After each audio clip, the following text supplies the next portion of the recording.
following opinions are solely those of BoatTest.com and its test captain.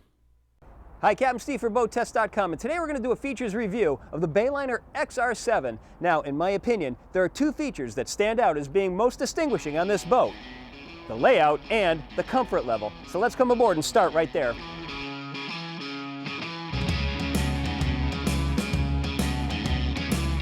As far as the layout is concerned, as you can see, the boat has more in common with a pontoon boat than with a deck boat. Couches to the rear, couches to the front, both opposing each other for good conversational atmosphere, and there are two opposing seats at the helm. As far as the comfort level goes, it's something you really have to be on the boat to experience because you just can't paint the picture with words. Let's start by getting into the specifics of these seats. Stainless rails supporting wraparound bolsters, and then the bolsters come up nice and high, making comfortable chaise lounges. The seats also include flip-up armrests, and there's usual storage accommodations underneath, of course, all repeated to the other side. This seat across from the helm I very much like because you're in conversational distance to the captain, but when you're facing forward, it's got just enough reclined back to make it even more comfortable. And again, we've got the same flip-up armrests. And as I said, it's very hard to show the level of comfort that I'm experiencing here. Just look at how soft the cushions are. You actually sit in the seat rather than on it.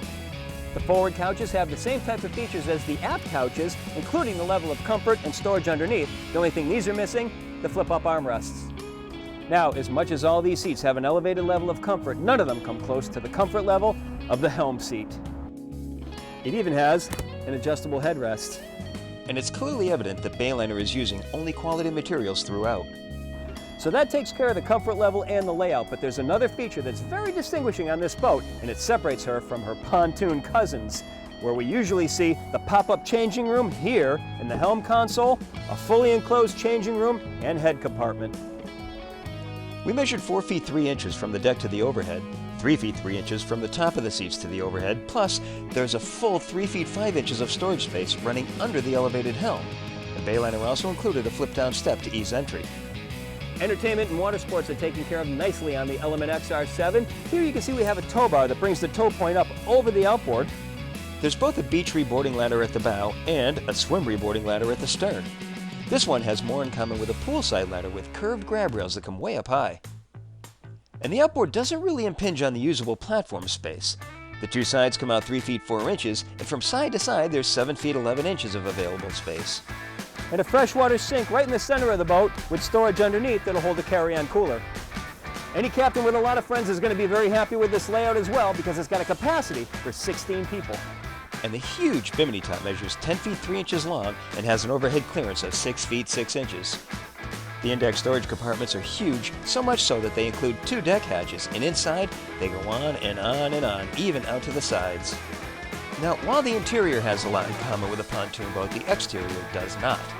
This is a full fiberglass hull with the same characteristic M shape of the smaller Bayliner elements. I like that there's a reboarding door right at midships on the port hand side, opens inward, and also notice instead of aluminum fences, these were all fiberglass. The new Bayliner Element XR7 represents an interesting combination of pontoon layout with a fiberglass hull that should handle with characteristics more, dare we say, in tune with a sport boat. But that's another video. Be sure to look for it. Well, that's my features review of the Bayliner XR7. For BoatTest.com, I'm Captain Steve. We'll see you on the water.